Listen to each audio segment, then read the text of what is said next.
The narc will often do anything that they can possibly do to be able to get you to leave.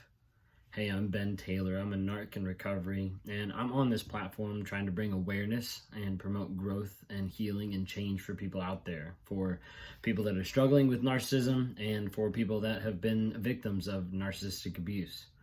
You see, when you're in a narcissistic relationship, there's a lot of times where the narcissist is seeing that the relationship is starting to lose the mask and they're starting to be uncovered for who they actually are, and they want to get out. The problem is they don't have typically the balls to get out. They don't have the guts to actually call it off and say what's actually going on. So they will stay in the relationship and purposely make it hell for you to try to get you to leave. This is where you might think you're going crazy because they're gaslighting, they're manipulating, they're lying, all these types of things. And then they start bringing out the abuse, and they start bringing out the mental, the emotional, and even physical abuse a lot of times that hurts and harms you incredibly. You see, the narc, even though they want to get out of a relationship, they enjoy the chaos. Like, they want to keep the chaos going because in the moment, that chaos seems normal. That chaos seems to be what they're used to. So they'd rather have the chaos than they would deal with whatever would ensue besides that. So they'd rather have the chaos than actually face a divorce and have to pay attorneys and have to work through divorce and everything like that. They also would want to do that to be able to avoid divorce so that they didn't have their image hurt. You know, people to see them and look at them and be like, they messed up their marriage or they failed at their marriage, stuff like that. A narc oftentimes is looking to be able to do whatever they can to be able to keep their image and their ego secure. So a lot of times you'll have a narc who'll stay in a relationship because on the outside of the relationship, it looks good. On the outside, people think that it's a good relationship, that they're loving to one another, that they're making ends meet, whatever it might be. But inside, you've got the narcissist that's giving that abuse and hurting that other person. Oftentimes, a narcissist doesn't want to go through the process of like getting divorced and actually saying that for the sure instance that they'll have to pay child support or they'll have to pay some type of alimony. And oftentimes that'll keep them from even doing that because they don't want to do that. They don't want to lose that. They don't want to have that image on them of they might have a good image at work and then all of a sudden they have to start paying child support and it comes through their check. People are going to start noticing and people are going to start talking. So a narcissist is normally looking of how can I work to be able to save the image. One way to be able to save the image is to force you to leave. So with this, the narcissist starts making life a living hell for you. They start doing things that just piss you off. They start doing things that is degrading, that is hurtful, that is often where we get the reactive abuse that comes from because they have pushed and pushed and pushed so many times that they're hurting the other person to the point where they just lash out.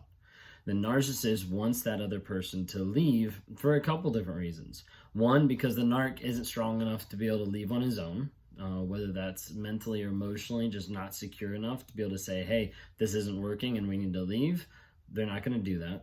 They want to have the other person leave so that they can maintain control of the situation so that it looks like that they're the one that's actually in control in their minds of what's going on because they're forcing the other person out. And the other reason they want to force you out and they want you to make that decision is so they can look like the victim.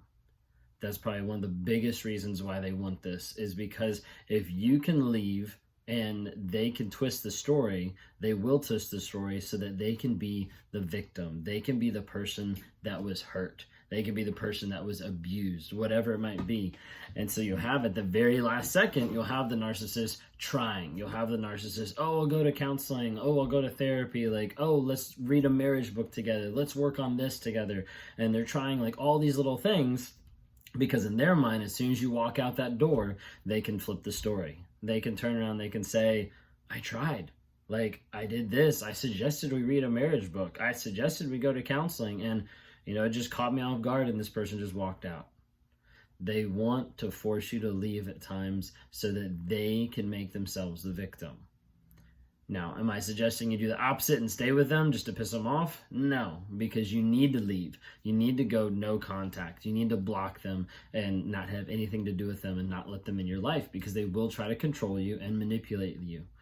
So, with all this, what I would definitely say is be really careful. Be careful of dealing with a narcissist, because you never know what's actually going on underneath the surface.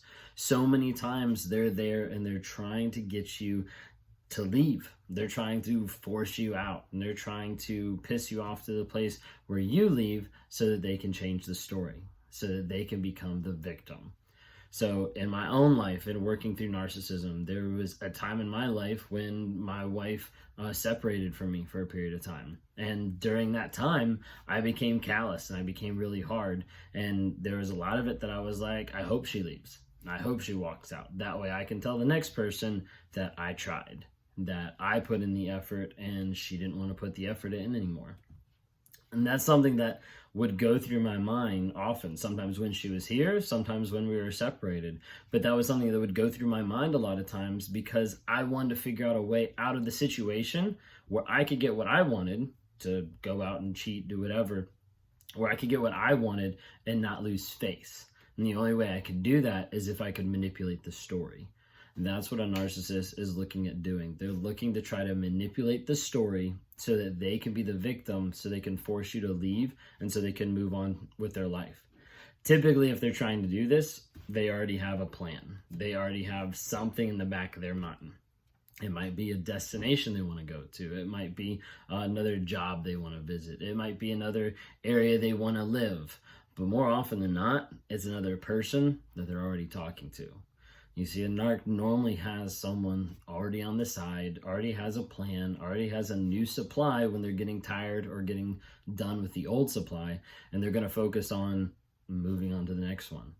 So what they'll do is they'll lie, manipulate, gaslight, so that they can force you to be able to discard them, so they can force you to be able to move out or to leave them or whatever it might be. That way they can change the narrative. That way they can change the story around them, so they can try to save their ego, save their face, and be able to move on, saying that they tried everything that they could do, it just wasn't enough.